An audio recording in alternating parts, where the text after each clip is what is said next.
Ito yung papuntang Ras Abugalum.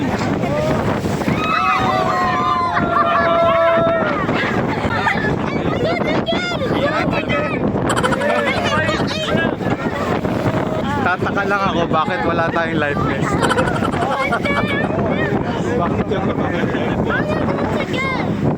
So guys, ayan nga, mabalik nga tayo kung saan tayo nagsimula.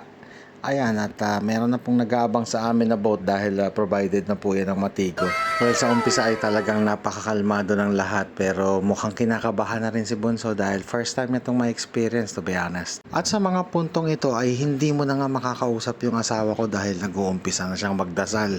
Well, ako man ay hindi lang nagpapahalata, pero medyo kinakabahan na rin ako dahil napansin ko bakit wala tayong life vest. At nung nagsimula na nga lumakas yung motor ng aming bangka ay siya ring paglakas ng mga alon na bumabangga sa amin mga lods, dahilan ng pag-angat ng aming bangka sa mga ilang pagkakataon.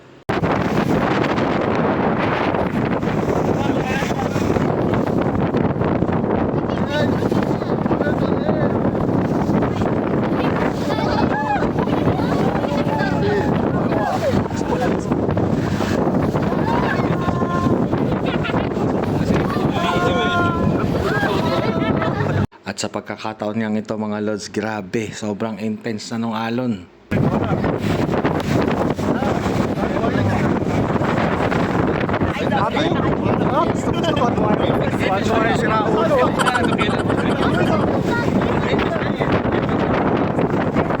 Ito yung papuntang Ras Abugalum.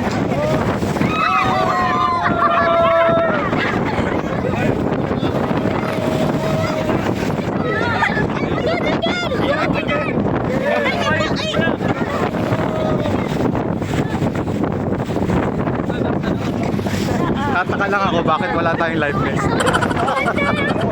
Bakit kami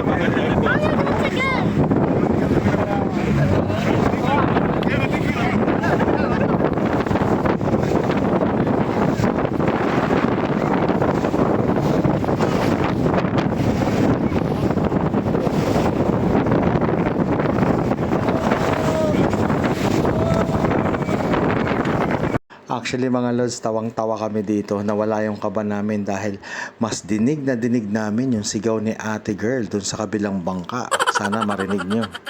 Pwede yata bailan. Tapos ate sumisigaw dun hanggang dito rinig na rinig.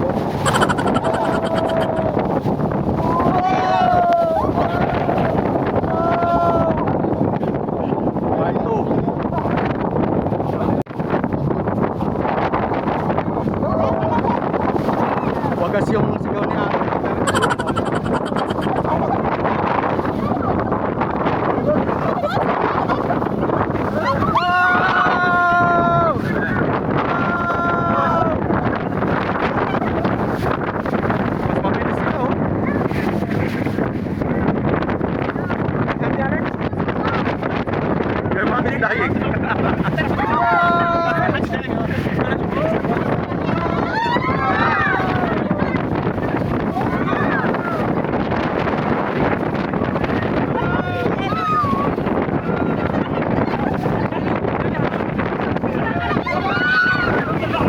Grabe mga lods, halos nakalimutan kong namamaga yung mukha ko dahil sa sakit ng ngipin ko.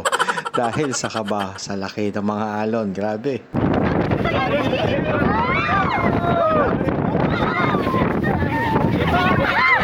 Nawawala yung mata ng mukha ko.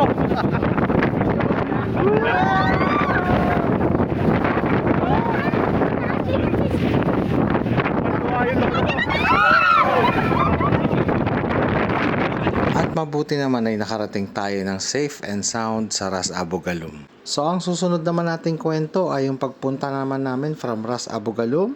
Kaya naman sa mga newcomers, please don't forget to follow, like, and share. Guys, nakikita nyo kung gano'ng kalinaw yung tubig. Ito yung Ras Abugalum, isa sa mga pinaka-favorite kong spot dito sa Egypt. Sa Dahab, I mean. Ayan yung guide natin. Ngayon pupunta na tayo sa Blue Lagoon.